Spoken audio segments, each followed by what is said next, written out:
Isa lang akong ordinaryong mekaniko ng e-bike. Pero inutusan ako ng isang kliyente. Nagawan siya ng isang Gundam mech na may taas na 5 metro. At kailangan daw matapos sa loob lang ng 2 araw. Dahil ibibigay niya raw ito sa kanyang lolo. Bilang regalo para sa kaarawan nito. Pero ang totoo, isang modelo lang na may 50 sentimetro ang gusto niya. Hindi niya inaasahan na nadagdagan pala niya ng isang 0. At ako naman, na walang kaalam-alam sa katotohanan, iniisip ko na kailangan kong gumawa ng isang mech na may taas na 5 metro sa loob ng 2 araw. Sobrang hirap talaga. Kaso lang, sobrang laki ng ibinayad ng kliyente. Kaya naman nag-overtime ako at minadali ang trabaho. Sa wakas, 2 oras bago ang handaan. Natapos ko ang Gundam mech na pinapagawa ng kliyente. Nakaluhod si Linmo sa sahig na sementado at puno ng langis. Hawak niya ang isang layabi na bakbak na ang pintura. Nakaharap siya sa isang sasakyan na may 2 gulong lang. Isang e-bike na umiikot pa rin ang gulong at nagbibigay sa kanya ng sakit ng ulo. Lindsay, itong brake pad, halos kasing nipis na ng papel. Gawan mo naman ng paraan. Hindi sulit kung papalitan pa ng bago. Ang may-ari ay isang delivery rider na medyo may edad na. Bal isang tinitingnan ng countdown ng order sa kanyang cellphone. Kuya, hindi lang ito problema sa brake pad. Ay uka na rin itong brake disc mo. Weldingan ko na lang ng pansamantala.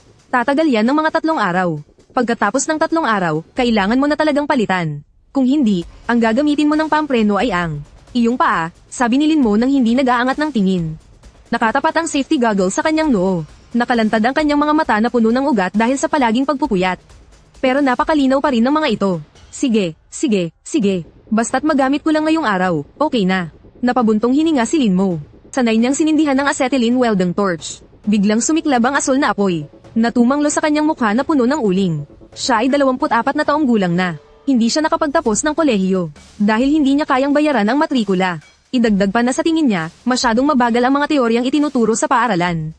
Kaya huminto siya at pinamahalaan ang lumang shop na ito. Dito sa Zhonghai, isang syudad kung saan napakarami ng pagkakataon. Para siyang nabubuhay na isang katatawanan. Pero alam niya sa sarili niya, na kapag may bagay na gawa sa metal na napunta sa mga kamay niya, wala siyang hindi kayang ayusin. Minsan pa nga, naririnig niya ang paghinga ng metal. Sa sandaling pagdikit ng welding torch. Sa metal, ang cellphone na basag ang screen na nakapatong sa toolbox, ay biglang nag-vibrate. Hindi ito pinansin ni Linmo. Ipinagpatuloy niya ang kanyang ginagawa. Ang hinang ay kasing kinis ng salamin, na may perpektong itsurang kaliskis ng isda. Ang ganitong klase ng galing, kung gagamitin sa pag-aayos ng e-bike, ay isang malaking pag-aaksaya. Tumunog ulit ng 2 beses ang cellphone. Pinatay ni Linmo ang apoy. Tinanggal niya ang kanyang guantes. At basta nalang ipinunas ang mga kamay sa madulas niyang pantalon. Kinuha niya ang cellphone. Isang notification mula sa payment app ang lumitaw sa screen. Natanggap sa app, 500,000 yuan. Nang inag ang kamay ni Linmo. Muntik na niyang may hagis ang cellphone sa basurahan ng langis. Kumurap-kurap siya, at inulit ang pagbilang ng 3 beses. Ang mga 0, 500,000, hindi ito scam message. Totoong-totoo ang pagbabago sa kanyang balance. Kasunod noon, isang hindi pamilyar na numero ang tumawag. Maingay ang background sa kabilang linya. Mahinang maririnig ang boses ng isang babae na tila nag-aalala at nagmamadali. Kayo po ba si Master Lin ng Galaxy Repair? Ako si Suching. Lumunok si Linmo. Nanuyo ang kanyang lalamunan. Ako nga po, baka nagkamali po kayo ng transfer kanina.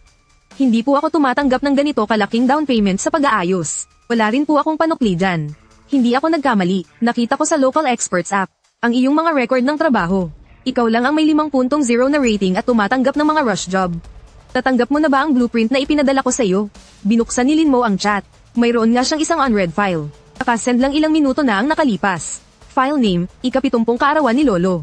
2 na isusuot na mecha model. Skyworth 80. Gusto kong gawin mo to sa loob ng 48 oras. Ang natitirang bayad ay 500,000. Kapag natapos at pumasa sa inspection, babayaran agad ng buo. 1,000,000. Pakiramdam ni Linmo ay saysabog na ang mga ugat sa utak niya. Ang buong taon nakita ng sira-sira niyang shop ay nasa 100,000 lang. HMPH, sapat na ang 1,000,000 para bilhin niya ang buong barong-barong na to. At ay renovate ng 3 beses. Pati na rin bumili ng 2 toneladang titanium alloy para sa practice. Miss Su, ay ito, gagawa lang ba tayo ng model? Binuksan ni Linmo ang file. Isa itong napakadetalyadong design blueprint ng isang mecha. Ang estilo ay medyo hardcore. Sci-fi at komplikado ang istruktura. Halatang pinasadya sa isang profesional na artist. Oo, para sa model, kailangan lang maging kapareho ng itsura. Kailangang maging makatotohanan ang mga detalye. Eksperto ang lolo ko. Isang tingin pa lang, alam na niya kung maganda o pangit ang gawa. Yung mga ginawa ng mga naunang studio ay parang basurang plastic lang. Kinansela ko ang mga order. Kaya mo bang gawin o hindi? Huminga ng malalim si Linmo. Napunta ang tingin niya sa parameter column sa bandang ibabang kanan ng blueprint. Scale ratio, 1:1. Height, 5,000 milimetro. Biglang nanliit ang mga mata ni Linmo. 5,000 milimetro. Tumingala siya at tiningnan ang paligid. Ang taas siguro ng bubong ng barong-barong na to ay nasa 6 na metro lang. Miss Su, sigurado ka ba na seryoso ka sa sukat na to? Nag-aalangang tanong ni Linmo. 5,000 milimetro. Hindi ito basta-bastang laruan na ipapatong lang sa mesa. Halatang may ibang ginagawa si Su Ching sa kabilang linya. Mabilis ang kanyang pagsasalita. Siyempre, seryoso ako. Lahat ng parameters ay dapat sundin ayon sa blueprint. Ang sukat, itsura, at pintura ay dapat eksaktong-eksakto. Alam kong kapos sa oras. Kaya doble ang ibinabayad ko. Ikaw na ang bahala sa mga materyales. Kailangang magmukha itong dekalidad. Huwag mo akong lokohin gamit ang mga bagay na mukhang murang plastic. Tandaan mo, 2 araw lang. Alas 6 ng gabi sa Makalawa. Kailangang may hatid sa Yunding Manor sa Nanshan District. Taputol na ang tawag. Nakatayo si Linmo sa madilim na talyer habang hawak ang kanyang cellphone. Sa paligid niya ay nagkakatambak na parang bundok ang mga lumang gulong. At mga kinakalawang na engrenahe. Umagos ang sinag ng papalubog na araw sa basag na bintana at tumama sa kanyang mukha. Na nagpahaba ng husto sa kanyang anino. Isang modelong 5 metro ang taas. Muli niyang sinuri ang blueprint. Para sa isang ordinaryong custom model. Kahit na mayaman pa ang kliyente. Kadalasan ay pinapagawa lang nila yung 50 sentimetro. O kaya 1 metrong laking action figure. 5 metro. Putanjay na, eskultura na to, di ba? Ang profesional na instinct ni Linmo. Ang nagparamdam sa kanya sa kakaibang bagay sa blueprint. Kahit na nakasaad sa blueprint na isa itong modelo. Pero ang mga mechanical support point ng panloob na istruktura nito ay sobrang komplikado ng disenyo. Kung para lang sa itsura, hindi nakakailanganin ng ganito kakomplikadong panloob na balangkas. Ang gumuhit nito ay halatang isang ekspertong alam na alam ang ginagawa niya. Direktang kinopya ang blueprint ng isang tunay na heavy machinery. 500,000 down payment. 500,000 natitirang bayad. 2 araw lang. Hamaitet siya ng malalim ng masangsang na usok. Umikot ito sa kanyang baga, na nagpakalma sa kanya. Kung tatanggapin niya ang trabahong ito, para na siyang naghahanap ng kamatayan. Kung hindi naman, isa siyang gago. Gumawa ng 5 metrong taas na pambalot sa loob ng 2 araw. At kailangan pang magmukhang dekalidad. Nagbuga ng usok si Linmo. Unti-unting nag-aalab ang tingin sa kanyang mga mata. Dahil kailangan dekalidad, hindi pwedeng gumamit ng kahoy at foam. Kailangan bakal ang gamitin. Sinulyapan niya ang sulok, kung nasaan ang manodify niyang plasma cutting machine. Isang baliw ng ngiti ang sumilay sa gilid ng kanyang bibig. Yamang gusto ng kliyente na maging eksakto.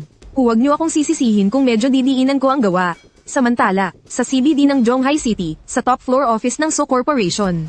Ibinaba ni Su Ching ang tawag. Pagod niyang hinilat ang kanyang sentido. Nakasuot siya ng isang Chanel haute couture suit. Pero hindi nito maitago ang pagkabalisa sa kanyang mukha. Ate Ching, naayos na po ba? Maingat na nagdala ng isang tasa ng kape ang kanyang assistant na si Xiao Zhang. Naayos na. Nakahanap ako ng isang bihasang manggagawa mula sa lumang distrito. Sana naman mapagkakatiwalaan siya. Bamantong hininga si Su Ching. Yung mga naunang workshop, masyadong hindi maaasahan. Ang mga ginawa nila, para lang mga larwang plastic. Siguradong papagalitan ako ng husto ni Lolo. Kaya ngayon, sadya talaga akong naghanap. Base sa nalik mula sa Warzone. Yung concept art ng Crimson Typhoon. Nag-modify ako ng isang version. Kailangang maging kahanga-hanga, pero nag-alinlangan sandali si Xiao Zhang. Yung mga parameter na ibinigay natin, hindi po ba medyo, 5,000 mili? Naiinis na sinulyapan ni Su Ching ang dokumento. Anong problema sa 5,000 milimetro? 50 sentimetro, di ba? Tiningnan ko na sa ruler. Sakto lang ilagay sa desk ni Lolo. Ibinuka ni Xiao Zhang ang kanyang bibig. Gusto sanang paalalahanan ang kanyang boss, na ang 5,000 milimetro ay 5 metro. Hindi 50 sentimetro, pero nang makita ang itsura ni Su Ching na parang sisabog anumang oras. Idagdag pa na ang kumpanya ay kasalukuyang ginigipit ng mga kakumpetensya. Kaya gulong-gulo ang isip nito. Sa huli, nilunok na lang niya ang kanyang sasabihin. Siguro, gusto ni Ma'am na gumawa ng isang napakalaki para ilagay sa hardin. Ang hindi alam ni Su Ching, ang padalos-dalos niyang desisyon kanina, dagdag pa ang malaking pagkakamali ng pagdagdag ng isang zero, ay kung anong klaseng kaguluhan ang malapit ng idulot nito sa lungsod. Sa parallel world na ito, isang simpleng pagkakamali ni Su Ching, kasama ang katigasan ng ulo ni Linmo. Ang gulong ng tadhana ay hindi lang nagsimulang umikot, kundi agad na humarurot sa panlimang gear, at sinunog ang clutch hanggang sa magbaga ito. Pagsapit ng gabi, may paparating na malakas na ulan. Sa junk shop sa hilagang labas ng Zhonghai City, ito ang libingan ng mga patay na makina. Isang dambuhalang crane magnet ang paikot-ikot sa himpapawid. Parang buitreng dumadagat sa mga banta ng pilipit na bakal. Isang sira-sirang pick-up na lahat ay kumakalampag maliban sa busina. Ang humarurot papasok sa junk shop, isang bigla ang preno, at huminto ito sa tabi ng isang tumpok ng mga lumang excavator. Lawang, buksan mo ang pinto. May malaking kliyente. Tumalon pababa ng sasakyan si Linmo. Tubig ulan na may halong langis ng makina. Ang agad na bomasa sa kanyang buhok. Ang bantay na si Matandang Wang, na nakasuot ng military overcoat. Ay naningkit ang mga mata para aninigin kung sino ang dumating. Lin Baliw, anong kabaliwan na naman ang ginagawa mo sa kalagitnaan ng gabi? Anong kalakal na naman ang hahalongkatin mo? Hindi kalakal. Nagbato si Lin Mo ng isang karton ng sigarilyong Zhonghua. Ito yung binili niya kanina gamit ang paunang bayad. Hindi niya ito pinanghinayangan. Kailangan ko. Ang hydraulic arm ng sirang Caterpillar excavator na yun. At saka yung nakuha ninyo noong nakaraang buwan. Yung chassis frame ng decommissioned na heavy truck. Ay, oo nga pala. Yung high pressure turbine fan na galing sa shipyard. Andyan pa ba? Sinalo ni Matandang Wang ang sigarilyo at natigilan sandali. Andyan lahat, pero yung mga yan ay para lahat sa magnet. Anong gagawin mo dyan? Gagawing bakal. Isang regalo. Ngumisi si Lin Mo. At lumitaw ang kanyang mapuputing ngipin. Na mukhang nakakakilabot sa gabing iyon na may kulog at kidlat. Gagawing regalo sa kaarawan ng isang malaking tao. 3 oras ang lumipas. Galaxy Repair Shop. Nakahubad barrow si Lin Mo. Lantad ang kanyang payat ngunit malinaw na mga kalamnan. Suot niya ang isang mabigat na welding mask. Hawak ang isang industrial grade na welding gun. Bumubuga ito ng nakakasilaw na asul at puting apoy. Ang 5,000 mm blueprint ay idinikit niya sa pader.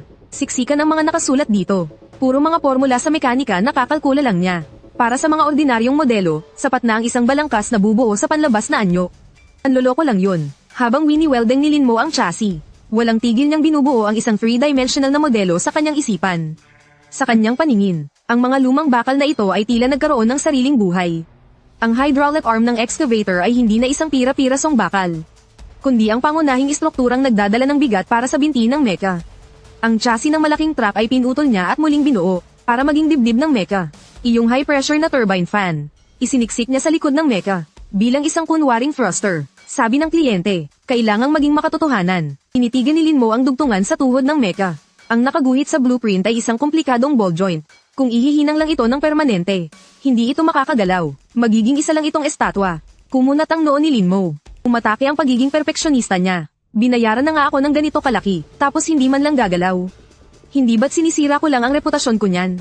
Ibinagsak niya ang welding gun. Umalikod siya at nagsimulang maghalongkat sa isang tumpok ng mga kalat. Nakahanap siya ng isang set ng servo motor. Ito ay mula sa isang nagsarang pabrika ng automation noong nakaraang taon. Na nakuha niya sa murang halaga. Ang plano talaga ay ayusin ito at ibenta bilang second hand. Ngayon, gagamitin na niya ang lahat. Ikinonekta niya ang motor sa hydraulic system ng excavator. At pagkatapos ay nagsimulang magsulat ng control program. Para sa isang karaniwang tao, isa itong imposibleng gawain. Pero sa mga mata ni Lin Mo, ang mga linya sa isang circuit board ay kasing linaw ng mga kalye sa isang lungsod. Hindi ito nangangailangan ng komplikadong pagdebug. Gamit lamang ang isang multimeter. At ang laptop na iyon na malapit ng masira, sinimulan na niyang bigyan ng kaluluwa ang dambuhalang bakal na ito. Lumipas ang bawat minuto at segundo. Sa unang gabi, nabuo ang balangkas ng ibabang bahagi ng mecha. Ang malalaking bakal na binti nito ay nagpapakita ng marahas na kagandahang pang-industriya. Sa bawat pagunat at pag-urong ng hydraulic rod, kasabay nito ang nakangingilong tunog ng pagkikiskisan ng metal. Kinaumagahan ng ikalawang araw, puno na ng ugat ang mga mata ni Lin Mo. Pero wala siyang nararamdamang antok. Ang itaas na bahagi ay nangangailangan ng isang cockpit. Nakaguhit sa blueprint na maaaring buksan ang cockpit. Sa loob, nakaguhit pa pati ang instrument panel. Dahil kailangang maging makatotohanan, dapat magkasya ang isang tao sa loob. Kinagat ni Lin Mo ang kanyang labi. Kinalas niya ang upuan mula sa isang sira-sirang van. At binalutan ito ng malambot na leather. Ang totoo, galing lang ito sa isang punit na leather jacket. Pagkatapos ay isiniksik niya ito sa loob ng dibdib ng mecha. Para magmukhang makatotohanan ng instrument panel. Kinalas niya ang mahigit sa 10 lumang cellphone at tablet. At ikinabat ang mga screens sa control panel ng cockpit. Gumawa rin siya ng isang simpleng UI. Puno ang screen ng mga gumugulong na code at mga imahe ng radar scan. Kahit na wala itong anumang totoong silbi, mukha talaga itong kapanipaniwala. Kailangan din ng power source. Hindi siya makakagawa ng totoong nuclear power.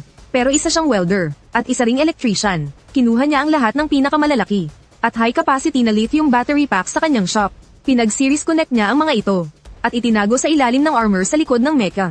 Dumating na naman ang mensahe mula kay Suching. Suching, Master Lin. Kumusta na ang progress? Tandaan mo, ang kulay dapat ay yung battle damage dread na may magandang texture.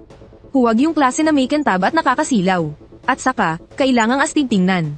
Nakita ko sa blueprint na may mga armas na nakasabit. Pwede mo bang lagyan ng kahit konting effects? Kahit yung umuusok lang o umiilaw, ayos na. Tiningnan ni Lin Mo ang kanyang cellphone. Pinunasan niya ang uling sa kanyang mukha. Gusto ng effects, gusto ng armas. Tiningnan niya ang 2 piraso sa tabi niya.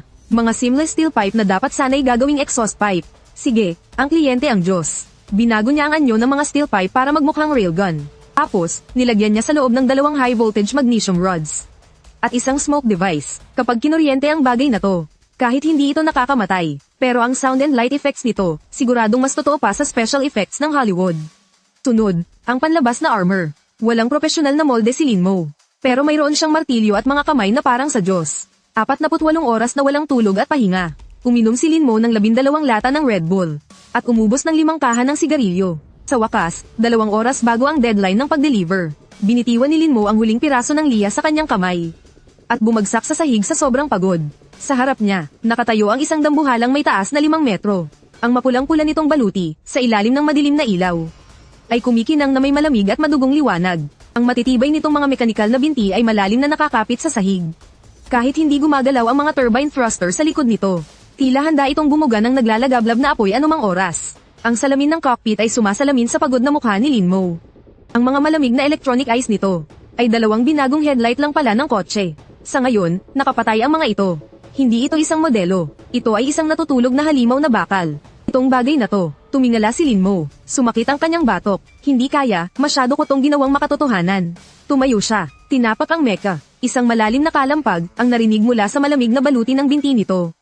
Yung bigat nito, hinding-hindi matutumbasan ng resin o plastic. Lagot, biglang napagtanto ni Linmo na mayroon siyang isang malaking problema. Tumingin siya sa paligid. Ang mecha na ito ay tila mas mataas pa ng kalahating metro kaysa sa kanyang gate. Hindi na makakalabas. Sakto sa mga sandaling iyon, narinig mula sa labas ang ugong ng isang malaking truck. Ha, iyon pala ang tow truck na tinawagan niya. Boss Lin, andito na po ang truck. Nasaan po ang kargamento? Sigaw ng driver mula sa labas. Tiningnan ni Linmo ang roll-up door na 4 na metro lang ang taas.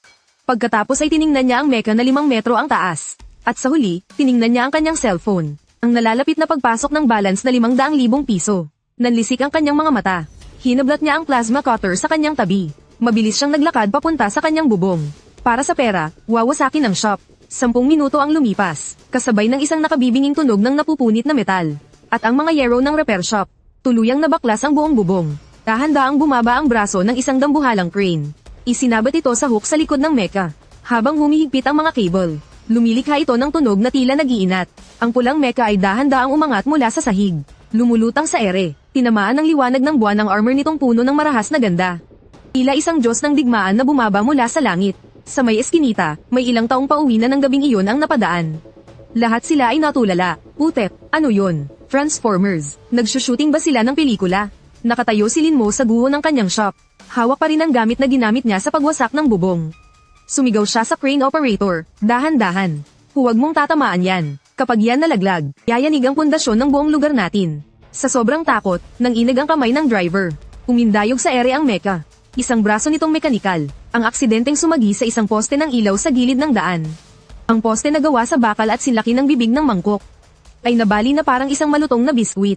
Direktang sinira ng braso ng makina. Nagtilamsikan ang mga kislap. Mabilis na kinuha ni Linmo ang kanyang cellphone. Nagpadala siya ng message kay Suching. Isu, naipadala na po ang kargamento. Para mapanatili ang misteryo, binalot ko po ito ng 5 patong na pulang tela. Saka, medyo mabigat po ito. Mas mabuti po kung papatibayin ninyo ang pundasyon dyan sa mansyon. Pagkatapos magpadala ng message, tiningnan ni Linmo ang truck dahil sa karga nitong mecha, na naging dahilan para halos mapipi ang kalahati ng mga gulong nito. Isang heavy-duty na flatbed truck. Bigla siyang nakaramdam ng matinding kaba sa kanyang dibdib. Sana naman walang mangyaring masama, sabi niya sa kanyang sarili. Tutal, modelo lang naman ito. At saka wala namang totoong bala sa loob. Pinakamalala na, medyo mabigat at matigas lang ito. Medyo malakas lang yung makina. Walang problema, pero sa mga sandaling iyon, hindi niya lubos akalain na ang mecha na pinangalanan niyang birthday greeting number 1 ay babaguhin ang dapat sanay isang simpleng okasyon ng pamilya so para magpayabangan at magpasikatan ng yaman, at gagawin itong isang eksena ng military exercise na yayanig sa buong mundo. 4:00 ng madaling araw sa lungsod ng Zhonghai ay parang isang dambuhalang halimaw na kakahimbing pa lang. Tanging ang mga dilaw na ilaw ng truck ng basura ang kumikislap sa makapal na hamog. Pero sa overpass na patungo sa Nanshan District, isang heavy-duty na flatbed trailer na may 18 gulong, ay umuungol na tila hirap sa bigat na pasan nito. Demonyo talaga. Mahigpit na hinawakan ng tsuper na si Mang Leo ang manibela. Basang-basa ng pawis ang kanyang mga palad. 20 taon na siyang nagmamaneho ng malalaking truck. Nakapagdala na siya ng mga machine tool. Nakapagdala na ng marmol. At kahit tangke ay naikarga na niya. Pero ni minsan ay hindi siya kinabahan ng ganito katindi tulad ngayon. Sa flatbed sa likuran ng kanyang truck, ang malaking bagay na mahigpit na binalot sa 5 patong ng makapal na pulang canvas. ay napakatibay ng pagkakatakip, na parang isang maliit na bundok na gumagalaw. Kahit na kung titingnan ang laki nito, halos kasinlaki lang ito ng isang malaking excavator. Pero ang bigat, sumulyap si Mang Liu sa dashboard. Nasa red zone na ang takbo ng makina. Pataas din ng pataas ang metro ng temperatura ng tubig. Boss, model lang ba talaga to? Sigaw ni Mang Liu sa walkie-talkie. Garalgal ang boses niya. P***, solidong tipak yata ito ng bakal. Halos mapisa na ang mga suspension ko. Mula sa walkie-talkie, narinig ang kalmadong boses ni Lin Mo. Kasabay ng malakas na ihip ng hangin. Nakasakay siya sa kanyang customized na e-bike. Relax lang siyang sumusunod sa likod ng truck. Mang Liu, steady ka lang. Art piece lang yan. Para hindi tangayan ng hangin. Binigatan lang ng kaunti ang base niya. Huwag ka lang biglang magpepreno. Mataas ang center of gravity niyan. Malakas ang inertia. Naka-helmet si Lin Mo. At nakatutok ang kanyang mga mata sa dambuhalang pulang bagay sa unahan. Ang totoo, kinakabahan din siya. Itong mecha, o sa tawag niya, isang model, ay may bigat na 28 tonelada. At iyan ay dahil hinahabol niya ang deadline. Kaya ang ibang parte na hindi kailangang magbuhat ng bigat ay gawa sa aluminum alloy. Kung purong bakal ang ginamit sa buong istruktura, malamang kanina pa bumigay ang truck na ito. Para hindi tangayan ng hangin. Binigatan lang ng kaunti, umirap si Mang Liu sa loob ng kanyang truck. Saan ka nakakita ng panlaban sa hangin na 2 tonelada ang bigat? Umugang ang truck pagbaba nito mula sa flyover. At pumasok sa Nanshan District. Nagiba na ang itsura ng daan dito. May kintab at itim na itim ang sementadong kalsada. Wala na ang mga sira-sirang tindahan sa gilid ng kalsada, kundi mga puno ng French plain na pantay-pantay ang pagkakatrim. Ang Yunding Manor sa Zhonghai ang pinaka-elite na lugar ng mga mayayaman. Kapag natisod lang ang isa sa mga nakatira dito, yayanig na ang ekonomiya ng buong syudad. Si Lin Mo, habang nakasakay sa kanyang e-bike, ay pinagmamasdan ng paligid na lalong gumaganda at nagiging marangya. Pero isa lang ang laman ng isip niya, basta mabayaran lang ako sa trabahong ito. Makakaahon din siya dahil sa Talyer. Makakapagpakabit pa nga siya ng maayos na aircon sa Talyer. Para hindi na niya kailangang magtrabahong nakahubad kapag tag-init. Yunding Manor, Villa ng mga Su. Nagtatabas ng damo ang mga katulong. Nag-aayos ng mga bulaklak. Ang malaking banquet hall ay may disenyong floor-to-ceiling glass. Tanaw mula rito ang karagatan sa malayo. Nakatayo si Su Qing sa balkonahe ng ikalawang palapag. Hawak ang kanyang cellphone. Namumuti ang mga buko ng kanyang daliri. Hindi siya nakatulog buong gabi. Hinihintay pa rin pala ni Su Qing yang walang kwentang model niya. Isang boses ang narinig mula sa kanyang likuran. Nakasuot si Wang Yo ng purong silk na pantulog. Hawak ang isang baso ng mamahaling Evian water. Makikita sa mukha niya ang kanyang tipikal na peking ngiti na parang gusto mo siyang sampalin. Wala kang pakialam sa mga ginagawa ko. Alamig na sagot ni Su Qing. Nang hindi man lang lumilingon. Hey, ayoko naman talagang makialam. Pero kilala mo ang ugali ni Lolo. Naglakad si Wang Yo papalapit sa may Berendilia. Habang pinagmamasdan ang mga abalang katulong sa ibaba, ngayong ika-70 kaarawan niya, darating din si Tito Chen mula sa distrito militar. Ang pinaka-pinapahalagahan ni Lolo ay ang sinseridad at galing. Ako nga, gumamit pa ako ng koneksyon. Mula pa sa Inglaterra, para makakuha ng pinakabagong modelo ng exoskeleton single soldier armor. Kahit 10 sentimetro lang ang taas ng modelo. Eksaktong kopya yun ang ginagamit ng special forces nila. Pinaliit lang, buong-buo sa metal, die-cast pa. Kahit yung mga joint, gumagalaw. Sadya siyang huminto saglit, at tinignan si Su Qing na para bang naaawa. Narinig ko, sa isang taga-kumpuni lang daw ng e-bike mo pinagawa yung sayo. Tapos 5 metro pa ang taas. Su Qing, nasisiraan ka na ba ng bait? 5 metrong styrofoam. Gusto mo bang atakihin sa puso si Lolo dahil sa galit? Nagkagat labi si Su Qing. Bigla siyang kinabahan at hindi mapakali. Talagang kapit na siya sa patalim. Kahit na mataas ang rating ng Lin Mo na yun. Sa Talyer lang naman siya nagtatrabaho. Paano kung ang ipapadala niya ay isang dambuhalang gawa lang sa papel? O kaya naman, isang balat ng yero na pininturahan ng mumurahing pintura. Hindi niya kayang isipin ang ganoong eksena. Nang mga sandaling iyon, sa malayong kalsada sa bundok, biglang may umalingaw-ngaw na isang malalim, at dumadagundong na ugong ng makina na parang kulob. Hindi ito katulad ng matinis na hiyaw ng isang sports car. Sa halip, ito'y isang dagandong na puno ng lakas. At bigat na nakakakilabot, tila bahagyang yumanig ang lupa kasabay ng tunog na iyon. Anong ingay yon? Napakunot noo si Wang Yu. Biglang napatingala si Su Qing. Sa dulo ng daan papasok sa mansyon. Isang dambuhalang heavy-duty flatbed truck. Ang dahan-daang lumiko sa kanto. Napakalaki nito, kahit nasa malapad na daanan ng mansyon. Mukha pa ring masikip para sa truck. Pero ang pinaka-nakaagaw pansin sa lahat, ay ang nasa ibabaw ng truck. Iyong dambuhalang bagay na nababalot sa matingkad na pulang lona. Humahaginit ang pulang tela sa ihip ng hangin sa umaga. At nababakat ang matutulis na kanto ng kung anong nasa ilalim nito. Habang papalapit ang truck, isang hindi maipaliwanag na bigat ang kanilang naramdaman. Dahil dito, nayanig ang basong hawak ni Wang Yu. Natapon ang tubig. Dumating na ang regalo ko. Huminga ng malalim si Su Qing. Kahit na halos mamatay na siya sa kaba. Pero hindi siya pwedeng magpatalo sa salita. Mukhang on time naman si Master Lin. Samantala, nagkakagulo na ang mga security guard sa gate ng mansyon. Tigil, pribadong mansyon to, bawal pumasok ang mga malalaking truck. Habang kamakaway ang hepe ng security, walang tigil siya sa pagpito. Isang mahabang sit-sit mula sa air brake ng truck ang umalingaw-ngaw. Pumarada ito sa mismong gate. Ang mga dambuhalang gulong nito ay halos kalahati na ng taas ng sekyu. At naglalabas pa ito nang umaalim po yung init. Bumukas ang pinto ng truck. Tumalon pababa si Laulio. Medyo nanlalambot pa ang mga binti niya. Kasunod nito, sakay naman si Linmo sa kanyang maliit na e-bike na puno ng sticker. At mabilis na pumarada sa harap mismo ng truck. Tinanggal niya ang kanyang helmet. At bumungad ang kanyang mukha na kahit pagod ay gwapo pa rin. Hi, delivery po. Dumukot si Linmo sa kanyang bulsa. At inilabas ang isang lukot-lukot na delivery form. Malaking package po ito na in-order ni Miss Suching. Tumingin ang security head sa bagay na nababalot ng pulang tela na may taas na 5 metro. At napalunok, anong klaseng bagay to? Model po, seryosong sabi ni Linmo. Pang birthday po, pakibuksan na po ang gate. Bawal po itong mabasa ng ulan o mabilad sa araw. Kailangan na po naming may baba agad. Tiningnan ng security head si Linmo nang may pagdududa. Mula sa suot nitong damit pantrabaho na puno ng mantsa ng grasa. Saka muling tumingin sa dambuhalang bagay na iyon, na kahit sa ang anggulo mo tingnan ay parang isang illegal na istruktura. Boss, sigurado ka bang model lang to? Mukha kasing illegal na istruktura. Model lang po talaga ito. Matiyag ang paliwanag ni Linmo. Kasabay ng pagtapik sa gulong ng truck. Medyo mabigat lang po talaga. Ay, nga pala, matibay ba yung semento ninyo? Kapag nabasag yan, wala po akong pananagutan dyan, ha? Sakto namang, dumating si Suching, patakbo sa kanyang mga high heels. Habang hawak ang leleyan ng kanyang bestida. At hingal na tumakbo papunta sa gate. Papasukin niyo siya. Tiningnan ni Suching ang dambuhalang bagay na nababalot ng pulang tela. At bahagyang nanlamig ang kanyang sikmura. Napakalaki, mas malaki pa kaysa sa inakala niya base sa blueprint. Kapag nasa blueprint kasi, mga numero lang ang ganitong kalaking sukat. Nakakagulat kapag nasa harapan mo na. Ramdam na ramdam pa nga niya. Ang lamig ng bakal na tumatagos mula sa ilalim ng pulang tela. Miss So, hindi kita binaygo. Nakita ni Linmo si Suching, na nagpakita ng kanyang kilalang nakakasilaw ng ngiti. Kagabi, magdamag kong minadali ang pagpipintura. Pero para makasiguro, itong pulang tela, mas magandang hintayin ang simula ng seremonya bago tanggalin. Para mapanatili ang misteryo. Ang totoo niyan, takot lang si Linmo na baka hindi pa tuyo ang pintura at maalay kabukan. Pero sa pandinig ni Suching, ito ay isang uri ng kumpiyansa. Tinitigan ni Suching ang namumulang mga mata ni Linmo. At biglang may sumibol na hindi maipaliwanag na tiwala sa kanyang puso. Kahit mukhang gasgasan ng lalaking ito, mayroon siyang hindi maipaliwanag na kasiguraduhan sa kanyang pagkatao. Buksan ang gate, papasukin niyo ang sasakyan sa damuhan sa harap ng main building. Ma'am, paborito po ng sir ang damuhan na iyan. Sinubukan siyang pigilan ng hepe ng security. Ako ang magbabayad kapag nasira. Buksan ang gate, habang ang dekuryenteng gate ay dahan-daang. Bumubukas, humungol ang malaking truck. Daladala ang misteryosong dambuhalang iyon. At dahan-daang pumasok sa Cloudtop Manor.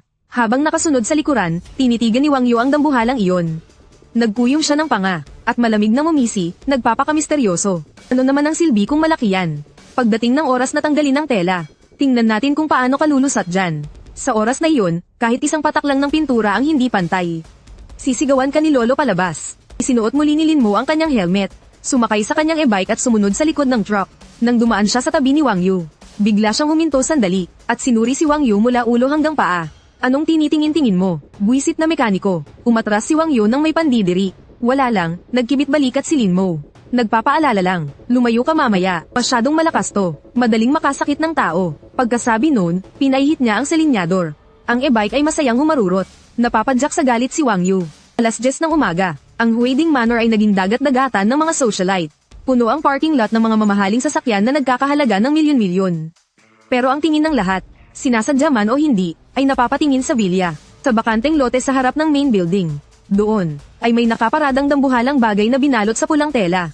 Ang magaspang nitong tabas, at nagtataas ang tindig, ay hindi bumabagay sa mga eleganteng European style na gusali sa paligid. Ngunit mayroon itong isang uri ng mailap na pang-akit. Ano yon? Narinig ko, ganyan daw kalaki ang regalo ng pangatlong anak na babae ng pamilyang Su. Hindi kaya isang rock garden ang regalo niya. Sa tingin ko, parang inflatable castle. Sunod-sunod ang bulungan mula sa mga bisita. Sa mga oras na ito, naibaba na ni Linmo ang sasakyan. Pero hindi siya umalis. Sinabihan siya ni Suching na manatili. Sakali daw kasing magkaproblema sa pag-assemble. Madali lang ayusin. Ang totoo niyan, hindi sigurado si Suching sa sarili niya. Gusto niya lang ng madadamay. Kasalukuyang nakaupo si Linmo sa isang sulok ng buffet area. May hawak na plato ng Australian lobster at black truffle cake. Sarap na sarap siya sa pagkain. Iba talaga ang pagkain ng mayayaman. Mas makapal pa sa welding rod ko ang laman ng hipon na to. Sabi ni Lin Mo habang kumakain. Nang mga sandaling iyon, biglang tumahimik ang main entrance ng hall. Isang grupo ng mga taong nakaitim na suit. Ang pumasok, nakapalibot sa dalawang matanda. Ang isa sa kaliwa ay nakasuot ng tangsuit. Masigla at may matalas na tingin. Siya ang bida sa araw na ito. Ang titan sa larangan ng makinarya, si Su Shenhai. Samantalang ang nasa kanan, nakasuot ng isang kupas at lumang uniforme ng militar. Kahit wala itong mga epaulette, pero yung bagsik at tapang na bumabalot sa buong pagkatao niya, ay nagiging dahilan para kusang umiwas ang mga bisita sa paligid. Ang bigatin sa military scientific research, si Chen Jiangwoo. Ilunok ni Lin Mo ang cake sa bibig niya. Bahagyang naningkit ang kanyang mga mata. Nakita na niya ang matandang ito sa TV. Narinig niya na isa raw itong henyo sa teknolohiya na mas matigas pa ang ulo kaysa sa kanya. Mukhang napakataas ng magiging pamantayan sa pagsusuri ngayon Inunasan ni Lin Mo ang kanyang bibig. Sinulyapan niya ang pulang telang nakabalot sa labas ng bintana. Sana lang itong disenyo kung manual mode ay kayanin ng matandang to. Sa loob ng banquet hall, ang mga crystal chandelier ay nagbibigay ng malambot at marangyang liwanag. Pero para kina Su Shenhai at Chen Jiangwoo, halatang hindi sila komportable sa ganitong mga okasyon. Hawak nila ang kanilang mga baso ng alak pero hindi man lang sila uminom. Sa halip, nagtago sila sa isang medyo tahimik na sulok ng terrace. Matandang Chen, kumusta na ang sitwasyon sa Hilaga? Pabulong na tanong ni Su Shenhai. Habang magkasalubong ang mga kilay, bumantong hininga si Chen Jiangwoo. Sa kanyang mukha na sanay na sa hirap. May bahid ng pagod na hindi maitago. Hindi maganda. Nagkaroon ng breakthrough ang pinakabagong exoskeleton technology ng Yingjiang Kingdom. Ang bigat na kayang dalhin ng isang sundalo nila ay tumaas ng 3 beses. At saka, ang response delay ng 4-volt motor nila ay bumaba na sa kulang 20 milisegundo. Umiling siya. Mariing-mariin ang pagkakahawak niya sa baso ng alak. Mahina pa rin ang power source ng ating Xuanwu exoskeleton. Hindi sapat ang battery density. Kapag may bitbit na malaking battery pack, ang mga sundalo ay gumagalaw na parang mga penguin sa kabagalan. Nagiging buhay na target lang sila sa gitna ng labanan. At saka, masyadong mababa ang transmission efficiency ng hydraulic system. Hindi natin makamit yung liksi na parang iisa na lang ang tao at ang makina. Bakas din sa mukha ni Su Shenhai ang pag-aalala. Enerhiya at transmission, yan ang 2 dambuhalang balakid sa larangan ng mekanika. Pinamumunuan ko rin ang isang team para resolbahin yan. Pero alam mo naman, pagdating sa larangan ng basic material science, hindi natin sila basta-basta mahahabol. Ang pagpunta ko rito ngayon, bukod sa pagbati sa kaarawan mo, ay para tingnan na rin kung ang subgroup ninyo ay may mga bagong talento o mga nakahandang teknolohiya. Tumingin si Chen Jiangwoo sa malayong dagat. Malalim ang kanyang tingin. Pareng so, paubos na ang oras natin. Kapag ang teknolohiya ng kabilang panig ay ganap nang na-deploy, masyadong malaki ang magiging pressure sa border. Nagkatinginan silang dalawa ng walang imik. Ang bigat ng atmosphere, parang may nakadagang tingga. Nang mga sandaling iyon, isang malambing na boses ang bumasag sa katahimikan. Lolo, Tito Chen. Parang isang paru-paro, mabilis na lumapit si Wang Yu. Hawak ang isang magandang kahon na gawa sa zitan mo. Yu. Itinago ni Su Shenhai ang pag-aalala sa kanyang mukha. At pilit na ngumiti. Lolo, hangad ko po ang inyong kaligayahan. At mahabang buhay. Matamis na ngumiti si Wang Yu. Habang inaabot ang kahon, ito po ang regalo ko na espesyal kong inihanda para sa inyo. Sigurado po akong magugustuhan ninyo. Binuksan ni Su Shenhai ang kahon. Sa ibabaw ng itim na telang velvet, nakapatong ang isang silver gray na mechanical model. Kahit na sinlaki lang ito ng palad, napakadetalyado ng pagkakagawa. Ang bawat kasukasuan ay konektado ng maliliit na tornilyo. At kahit ang mga hydraulic pipe sa likod ay nagaya ng eksakto. Nagningning ang mga mata ni Chen Jiangwoo. Lumapit siya para tingnan. Ito ang model ng Raptor exoskeleton ng Amerika. Ang talas ng mata niyo, Tito Chen. Buong pagmamalaking itinaas ni Wang Yu ang kanyang baba, habang hindi kinalimutang sulyapan. Si Su Qing na hindi mapakali sa di kalayuan. Nagpatulong ako sa isang kaibigan, mula sa isang military industrial lab sa Amerika, para hanapin itong limited edition na model. Hindi lang ito sa itsura. Ang internal structure nito, ay ganap ding pinaliit ayon sa orihinal na blueprint. Lolo, pwede niyong tingnan ang disenyo ng knee joint nito. Iyong klase ng multi-axis linkage structure. Hindi pa kayang gawin sa bansa natin ngayon. Pagkasabi nito, bahagyang sumimangot si Chen Jiangwoo. Bagamat nagsasabi ng totoo si Wang Yu. Pero sa ganitong okasyon, parang ang sakit pakinggan. Si Su Shenhai naman ay hindi nagalit. Sa halip, isinuot niya ang kanyang reading glasses. At kinuha ang modelo para suriing mabuti. Ginalaw pa niya ang joint gamit ang kanyang daliri. Tunay ngang napakagaling ng pagkakagawa. Ang dampang feel ng ball joint na ito ay napakahusay. Tingnan nyo, walang anumang kalog. Talagang may pagkukulang pa sa precision ng paggawa natin. Tinitigan ni Chen Jiangwoo ang modelo na may halong inggit. Kahit na isa lang itong modelo, ang level ng industriya sa likod nito ay talagang kahanga-hanga. Pinag-isipan talaga ni Yu. Malaki ang pakinabang ng Reg Along ito bilang reference. Matapos makatanggap ng papuri mula sa 2 bigatin, halos lumaki na ang ulo ni Wang Yu sa pagmamalaki. Ang mga bisita sa paligid ay nagsilapitan din para pumuri. As expected kay Miss Wang. Ang galing ng pagkapili ng regalo. Bago na, high-tech pa. Mas maganda pa kaysa sa pagbibigay ng kung ano-anong ginto at jade. Nasiyahan si Wang Yu sa mga papuri ng lahat. Pagkatapos ay bigla siyang nag-iba ng usapan. Tumingin kay So na nasa sulok. Sinadya ni Ching na lakasan ang kanyang boses. Nako, ate, nasaan ang regalo mo? Nakita ko kanina. Iyong malaking bagay na nakabalot ng pulang tela sa may pinto. Iyon na siguro ang sorpresa mo, no? Ang tingin ng lahat ay biglang napunta kay Su Ching. Si Su Ching, na dapat sana'y sentro ng atensyon ng lahat. Ngunit sa sandaling ito, pakiramdam niya, ay para siyang isang kriminal na naghihintay ng hatol sa execution ground. 3 beses siyang pumontak kay Lin Mo para humingi ng instruction manual. Pero ang tanging sagot ni Lin Mo ay, huwag kang magmadali. Nag-upload ng file. Sa sandaling iyon, sa harap ng pang-aasar ni Wang Yu, wala nang nagawa si Su Ching kundi ang maglakas loob na humarap. Lolo, Tito Chen, naghanda rin po ako ng isang mechanical model. Dumating si Su Shenhai. At nasaan naman yan? Nasa labas lang po. Itinuro ni Su Ching ang labas ng floor-to-ceiling na bintana. Sinundan ng lahat ng tingin ang kanyang daliri. Sakto ang sikat ng araw sa mga sandaling iyon. Ang 5 metrong taas na bagay na nakabalot sa pulang tela ay nag-iiwan ng malaking anino sa damuhan. Kung ikukumpara sa hawak ni Wang Yu, na isang maliit at magandang high-tech na modelo. Ang bagay sa labas ay mukhang magaspang at napakalaki. Wow, ang bongga naman. Sumimangot si Jiang Wuo. Saan naman kaya niya hinakat yung Transformers sculpture na yan? Hindi napigilan ni Wang Yu na matawa ng malakas. Ate, hindi ka ba naloko ng kung sinong decorator dyan? Sa isang tingin pa lang, halatang isa lang yan sa mga foam sculpture na nilalagay sa labas ng mall.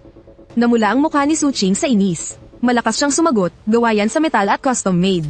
Mas lalong lumakas ang tawa ni Wang Yu. Ganyang kalaking tipak ng metal. Magkano naman kaya yan? Sa tingin ko, isa lang yung hungkag na shell na gawa sa Yero.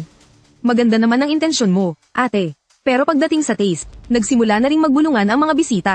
Kitang-kita sa kanilang mga mata ang pangungutya. Para sa kanila, isa itong katawa-tawang eksena. Isang mayamang dalaga na walang alam, na para lang makakuha ng atensyon, ay nagpakita ng isang bagay na malaki pero walang kwenta. Sumama na rin ang timpla ng mukha ni Su Shenhai.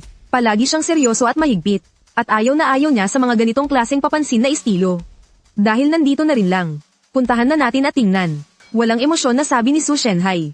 Hindi mo mahahalata sa kanyang tono kung siya ba ay natutuwa o nagagalit. Napakalaking bagay nito, nakaharang sa may pinto. Kailangan may paliwanag to. Ang dagsaan ng mga tao ay nagpunta sa Shang Garden. Nakasunod sa likuran si Su Ching. Ang kanyang mga palad ay pinagpapawisan ng malamig. Inilabas niya ang kanyang cellphone. Walang tigil siyang nag-message kay Lin Mo.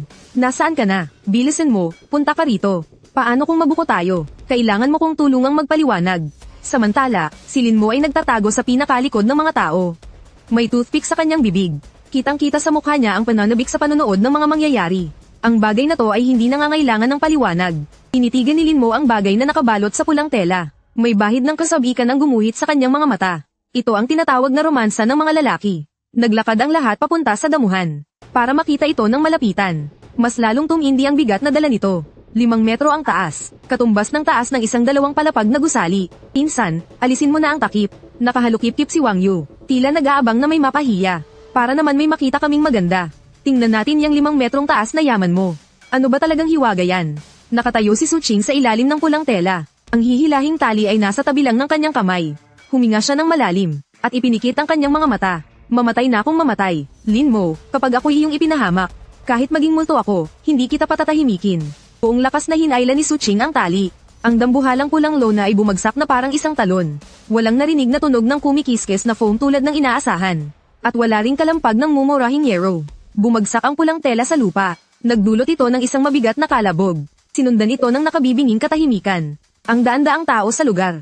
Kasama na sina Su Shenhai at Shen Jiangwoo. Sa isang iglap, lahat sila ay parang napipi. Sinag ng araw. Walang pag-aatubiling bumuhos sa dambuhalang iyon. Isa iyong mecha na kulay dark red. Isang higanteng humanoid mecha na may matte na texture. Hindi ito yung tipo na makinis. Parang isang anime figure na gawa sa plastic. Ito ang rurok ng industriya. Sa pagtayo sa harap nito, naramdaman ng lahat na para silang mga langgam sa kaliitan. Nanigas ang ngiti sa mukha ni Wang Yu. Ang bibig niya ay bumuka ng malaki na halos kasya ang isang itlog. Yung hawak niyang magandang 10 sentimetrong modelo. Sa sandaling ito, sa harap ng dambuhalang ito, ay para na lang isang larwang pambata. Halos madulas ang salamin ni Su Shenhai. Nanginginig siyang humakbang pasulong. Inabot niya ang kanyang kamay, nais sanang hawakan ang malamig na baluti. Ngunit tila nag-aalangan siya, nautal sa sobrang pananabik ang matanda. Samantala, iba naman ang reaksyon ni Chen Jiangwoo. Bilang isang sundalo, may likas siyang kutob para sa mga ganitong bagay. Hindi iyon ang tingin ng isang taong nakakakita ng sining. Iyon ay ang tingin ng isang taong nakakakita ng armas. Itong welding. Mabilis na lumapit si Chen Jiangwoo sa binti ng mecha. Yumuko siya at tinitigan ang dugtungan ng isang armor plate. Ito ay fish scale weld. Hindi, ito ay deep penetration weld. Ang ganito kakapal na steel plate. Paanong nagawang i-weld ng ganito kapantay? Walang kahit anong heat distortion. At itong disenyo ng mga hydraulic pipe. Lumapit na rin si Su Shenhai. Walang pakialam sa kanyang hitsura, dama pa siya sa lupa. Ito ay isang dual circuit redundant design. Diyos ko, para itong wiring na galing sa textbook. Hindi ito kayang gawin ng isang model maker. Gawa ito ng isang mechanical engineer. Ang dalawa ay umikot sa paan ng mecha ng ilang beses. Puro mga technical term ang lumalabas sa kanilang mga bibig. Ang mga bisita sa paligid ay walang maintindihan. Ngunit kitang-kita nila ang pagkamangha ng dalawang eksperto. Idinilat ni Su Qing ang kanyang mga mata.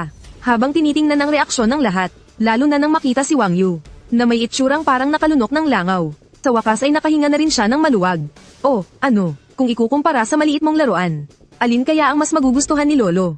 Namutla ng gusto ang mukha ni Wang Yu.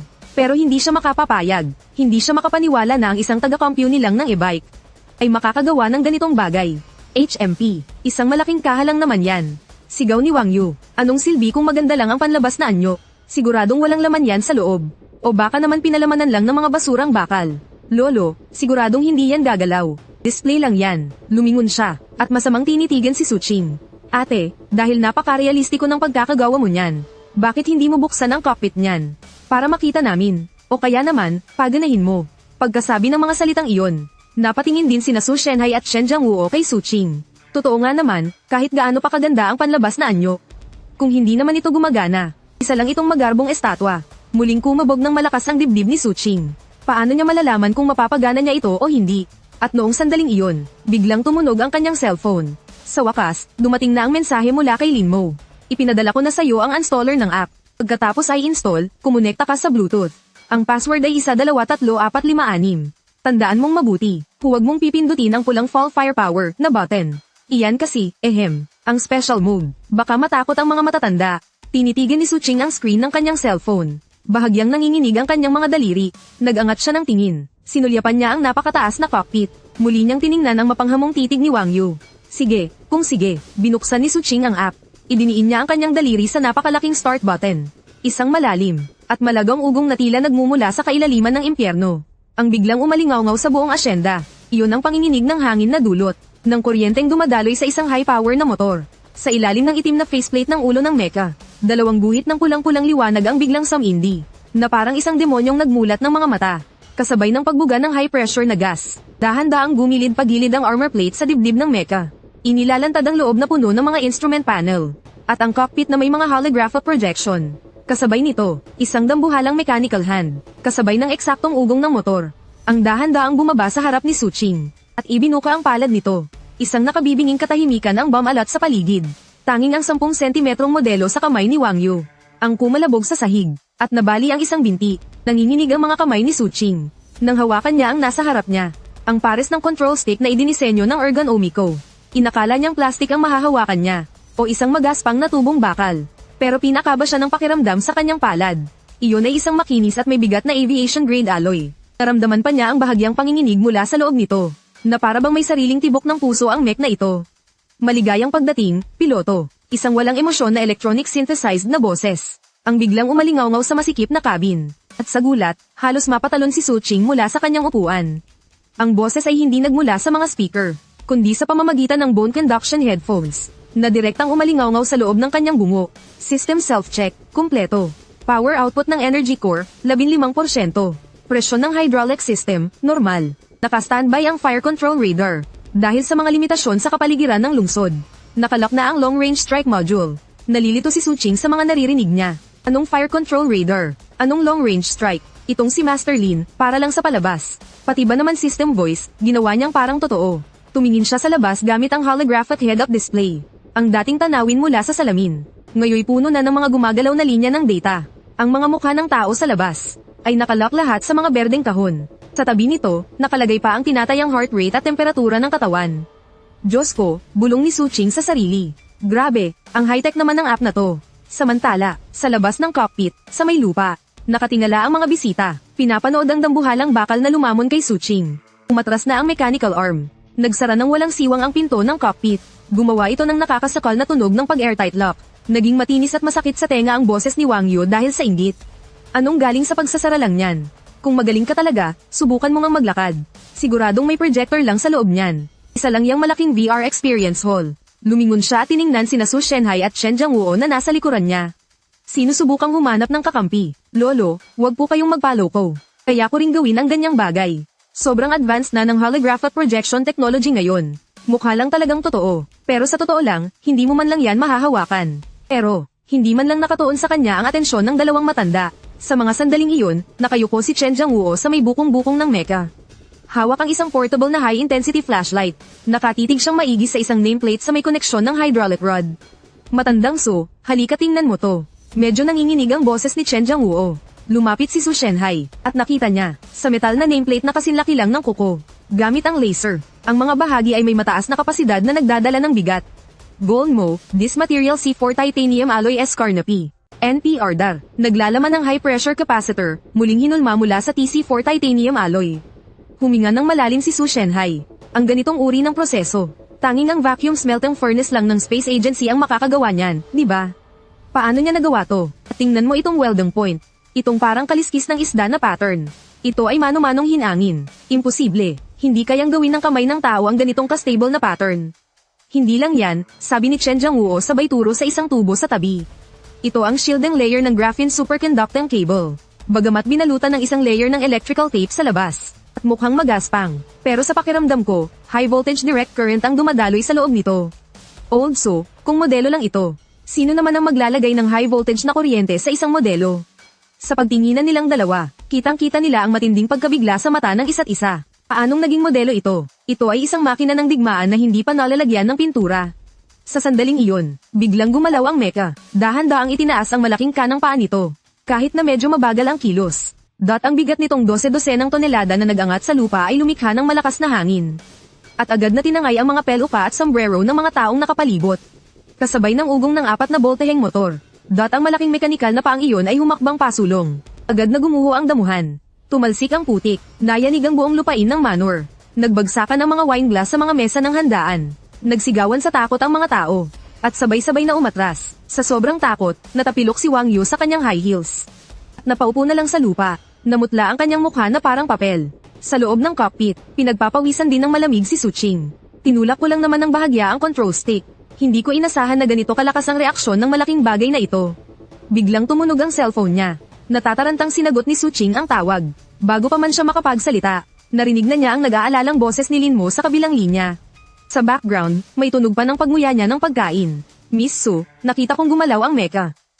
May nakalimutan akong sabihin sa'yo. Lin Mo, bakit sobrang sensitibo ng bagay na to? Muntik na akong bumangga sa puno. Pag-ulong na pasiga na sabi ni Su Qing. Saka, ang dami-daming butones dito. Lin dito ang pampagalaw. Hindi mahalaga ang mga yan. Itulak mo lang yung lever. Pangtanga lang yung pag-operate niyan. Nilunok ni Lin Mo ang cake sa bibig niya. At hindi malinaw na sinabi. Ang pinakamahalaga sa lahat, mayroon kang makikitang pulang takip sa kanang bahagi mo. Buksan mo yun, may pulang butones sa loob. Huwag na huwag mong pipindutin yun basta-basta. Tumingin sa ibaba si Su Qing. At nakita nga niya ang kapansin-pansin. Pulang takip, nakasulat pa rito gamit ang marker ang mga salitang hindi pantay-pantay.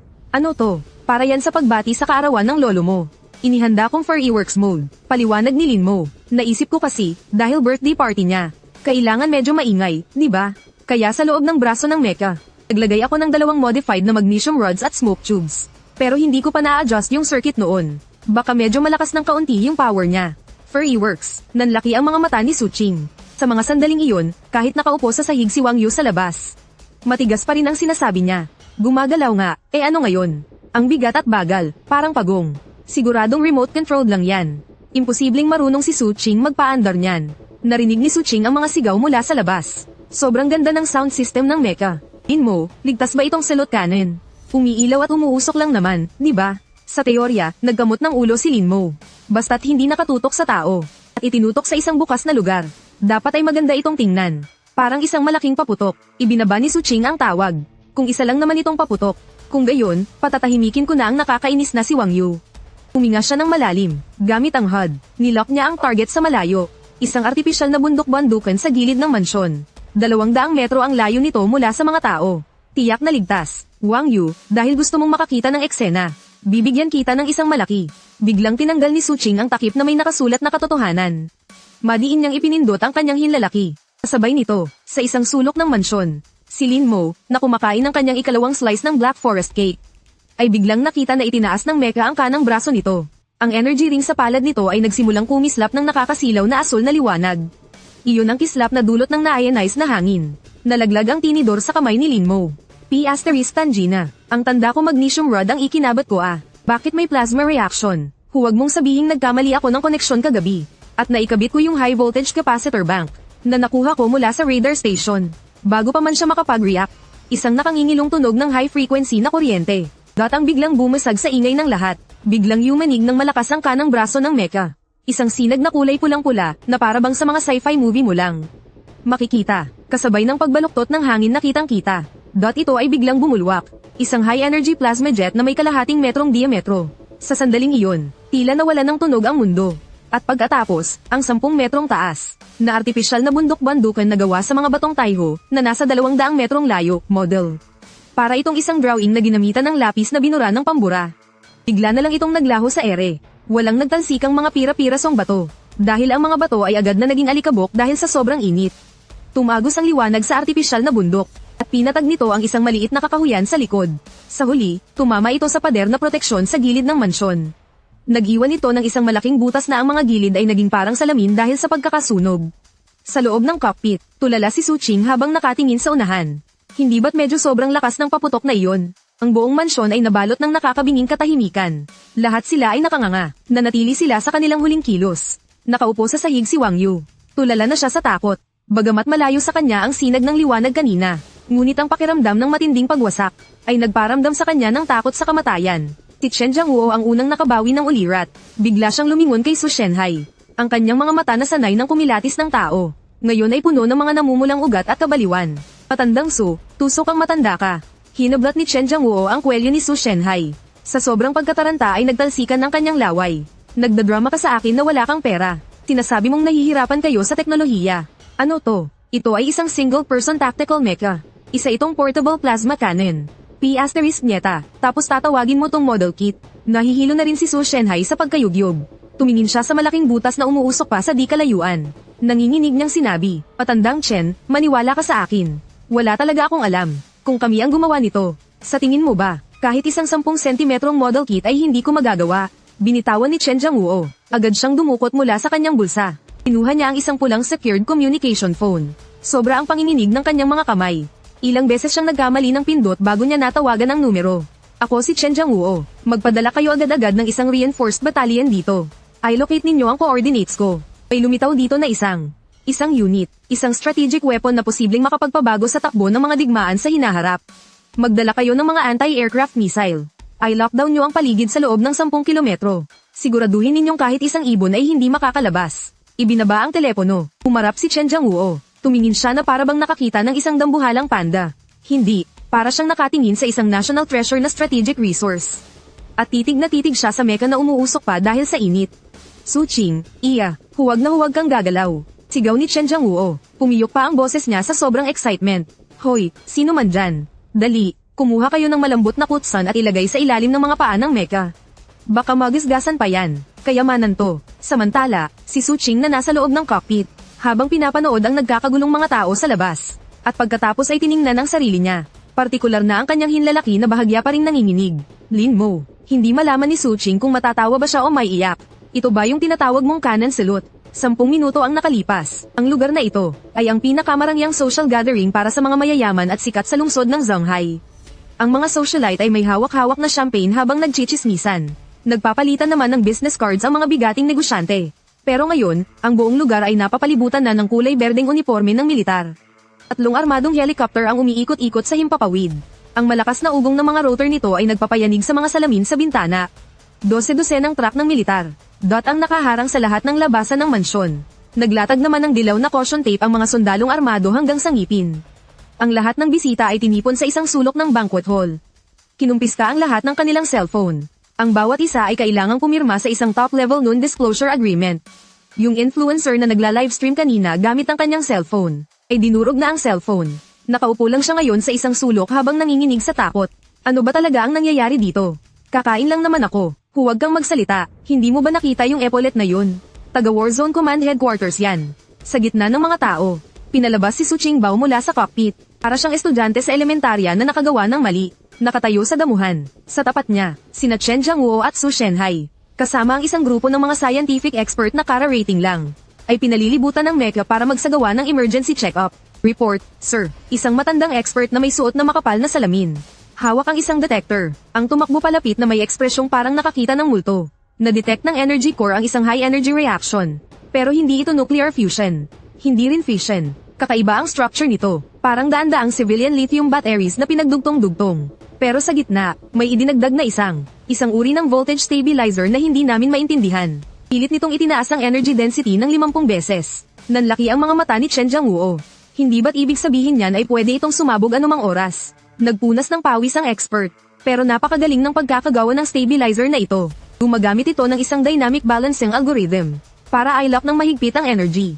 Itong algorithm na to, kumpara sa Longzhin Fire Control System na develop natin ngayon, ay mas advanced pa, ng kahit 2 henerasyon. At saka itong armor, sabi ng isa pang expert habang kinakatok ang binti ng mecha. Hindi ito ordinaryong steel plate. Ito ay multi-layered composite armor. Ang outer layer ay cold rolled steel. Ang middle layer, hindi mo aakalain, gawa pala sa goma ng mga lumang gulong. Teka, mali, dumaan sa special treatment ang goma na ito. Naging high polymer energy absorbing material ito. Ang recoil mula sa putok kanina, ay lahat sinipsip ng layer ng gulong na ito. Pinapakinggan ni Chen Jiangwo ang mga report na ito. Pakiramdam ko ay guguho na ang pananaw ko sa mundo. Ang paggamit ng lithium battery para makagawa ng epekto ng nuclear power. Ang paggamit ng mga lumang gulong para makagawa ng performance ng reactive armor. Ito ba ang uri ng bagay na kayang gawin ng isang normal na tao? Lumingon siya. Tinitigan niya si Su Qing ng may komplikadong ekspresyon. Ineng, magsabi ka ng totoo. Sinubukan ni Chen Jiangwo na gawing mahinahon ang kanyang tono. Ngunit hindi may tatago ang bigat ng kanyang autoridad. Saan ba talaga nanggaling ang mech na ito? Isa ba itong prototype na galing sa bansang Yingjiang? O gawa ng isang lihim? At national level na laboratorio? Halos maiyak na si Su Qing. Tito Chen, hindi po talaga ako nagsisinungaling. Ito po ay, hinanap ko lang sa isang app. Isang welder po, binigyan ko lang po siya ng 1 milyon. Para gumawa ng isang modelo para sa kaarawan ng lolo ko. Hindi ko po alam kung paano niya ginawa yon. 1 milyon. Isang eksperto sa tabi. Gatang halos may bagsak ang hawak niyang tablet. 1 milyon. Kahit isang hydraulic pipe ng mech, hindi mo mabibili niyan. Ang mga control chip dito. Isang piraso pa lang ay nagkakahalaga na ng daan-daang libong dolyar. At bihira pa itong mahanap sa merkado. Nanliit ang mga mata ni Chen Jiangwo. Isang welder na nakakaintindi ng dynamic balance algorithms. Nakakaintindi ng plasma confinement equations. Ineng, usaping national security ito. Hindi mo pwedeng pagtakpan ang sinuman. Totoo po, napapadyak na si Su Qing sa kaba. Ang pangalan niya ay Lin Mo. Nandito lang siya kanina, katunayan, tumawag pa siya sa akin. Sabi niya, isa raw itong kanyong panaludo. Tumingin si Chen Jiangwo, sa malaking butas sa di kalayuan na umuusok pa. Pahagyang nang inag ang gilid ng kanyang bibig. Leche, anong klaseng kanyong panaludo yan? Laminggalinga si Su Qing sa paligid. Sa gitna ng mga taong pinigil. Hinahanap ang pamilyar na anyo. Kanina lang ay nandoon pa siya, kumakain ng cake. Sakto namang, may narinig na kaguluhan mula sa labas ng police line. Anong ginagawa nyo? Bitawan nyo ko. Magbabayad lang ako. Bakit nyo ko hinuhuli? Nakita ang 2 sundalong special forces na fully armed. Na may hawak, sa isang binatang nakasuot ng damit pantrabahong puno ng grasa. Habang papalapit sa kanila, ang binata, ay may hawak pang kalahating black forest cake na hindi pa niya nauubos. At puno ng pagtutol ang kanyang mukha. Walang iba kundi si Lin Mo. Siya yon. Siya ang may gawa niyan. Dinala si Lin Mo sa harap ni Chen Jiangwo at Su Shenhai. Kumawala siya sa pagkakahawak ng mga sundalo. Inayos ang kanyang damit pantrabaho na nabili lang sa halagang ilang 10 piso. Sumulyap sa mga opisyal sa paligid. At pagkatapos ay tumingin sa malaking butas sa lupa. Tila naintindihan na niya kung anong nangyayari. Mga boss, kasalanan ko po ito. Medyo malakas nga pala yung paputok na yon. Ang totoo niyan, gusto ko lang sanang makarinig ng malakas na tunog. Hindi ko naman inasahan na mapapasabog ko yung rock formation. Pero lilinawin ko lang, ha? May lamat na talaga yung rock formation na yun. Delikado na siya. Kaya ang ginawa ko, tinulungan ko lang kayong alisin ang panganib. Sinuri ni Chen Jiangwo ang binata mula ulo hanggang paa. Masyadong ordinaryo. Ordinaryo, na parang isa lang siyang mekaniko sa Tollier sa tabi-tabi. Na kahit saan mo makikita. Ikaw ang gumawa ng meka na to. Tanong ni Chen Jiangwo, sabay turo sa dambuhalang nasa likuran niya. Order po to ni Miss Su. May kontrata ako. Legal ang negosyo ko. Ikaw lang mag-isang gumawa niyan. Hindi rin, sagot ni Lin Mo matapos mag-isip. Nariyan din si Mang Wang mula sa junk shop sa kabila. Tinulungan niya akong buhatin ng isang steel plate. Huminga ng malalim si Chen Jiangwoo, habang pinipigilan ng pakiramdam na para siyang nababaliw. Kung ganun, alam mo ba kung ano ang principle sa likod ng putok kanina? Nakamunilin mo ang kanyang ulo. Hindi ba't pulbos lang ng uling na sinunog sa ilalim ng biglaang high pressure? Tapos may electric fan para hipan palabas ang usok. Ay, oo nga pala. Para mas lumakas ang liwanag ng apoy, nagdagdag ako ng condensing lens. Siguro masyadong maganda ang focus ng lens, kaya nasindihan nito ang hangin. Gusto nang sapakin si Linmo ng mga ekspertong nakapaligid sa kanya. Anong pinagsasabi mong pulbos ng uling? Plasma yun. Nagawa mong abutin ang temperatura sa ibabaw ng araw gamit lang ang pulbos ng uling. Paano mo ginawa ang lens na yan? Hindi napigil ang itanong ng isang optical expert. Ah, yun ba? Tinuro ni Linmo ang isang Bentley sa di kalayuan. Nakita ko kasing nakaparada sa gilid ng daan ang kotse na yan. Ang liwanag ng headlight mukhang wala namang may-ari, kaya kinalas ko tapos kininis-kinis ko. Maganda ang kalidad ng salamin. Matibay sa init. Sa gitna ng mga tao, narinig ito ni Wang Yu na katatapos lang magpalit ng pantalon. Umikot ang kanyang mga mata, at tuluyan na siyang hinimite. Tinitigan ni Chen Jiangwoo si Linmo, na para bang nakatingin sa isang alien. Bigla niyang napagtanto, na itong binata sa harap niya, ay malamang walang kaalam-alam kung ano ang kanyang nagawa. Sa mga mata nito, ang lahat ng ito ay parang karaniwang gawain lamang. Ito ba ang tinatawag na henyo? Shaolin, sa wakas ay natauhan na rin si Su Shenhai. Nanginginig siyang lumapit, at hinawakan ang kamay ni Linmo na puno ng langis ng makina. Ang power system ng mecha na to. Paano mo nalutas ang problema sa energy transmission loss? Matagal na naming kinakalkula yan. Sa ganitong liit, dapat sunog na ang mga wire. Ah, yun ba? Madali lang. Nilagyan ko lang ng isang layer ng graphite powder ang labas ng wire. Tapos, pinasingawan ko sa pressure cooker. Napansin ko na bumababa ang resistance kapag ganun. Nakakatulong din sa pagpapakalat ng init. Hindi ba't isa lang yang napaka-basic na pamamaraan? Natutunan ko lang yan sa mga online tutorial. Pinasingawan ko lang sa pressure cooker ang graphite powder. Napahawak sa dibdib ang isang material science expert habang namumutla. Kinuha niya mula sa bulsa ang kanyang gamot sa puso. Iyan ang prinsipyo sa paggawa ng graphene superconducting material. Kahit na napakasimple lang ng paraan. Pero ang pinaka-logic nito ay tama pala. Nagawa ng taong to ang superconducting material gamit lang ang pressure cooker. Huminga ng malalim si Chen Jiangwoo. Naging napakatalas ng kanyang mga mata. Humarap siya, at inutusan ng kanyang aide na nasa likuran. Top Secret, Level 1 Nanogram Theater Command Headquarters. Burahin ang lahat ng surveillance footage dito. Lahat ng taong nakakita sa mecha na ito, ay kailangang pumirma sa isang S-Class Non-Disclosure Agreement. Habang buhay na bawal magsalita ng kahit isang salita tungkol dito. Pagkatapos, tumingin siya kay Linmo. Isang mabait na ngiti ang lumitaw sa kanyang mukha. Ay ho, kumusta na ang negosyo mo sa Talyer? Hay, wag na po nating pag-usapan.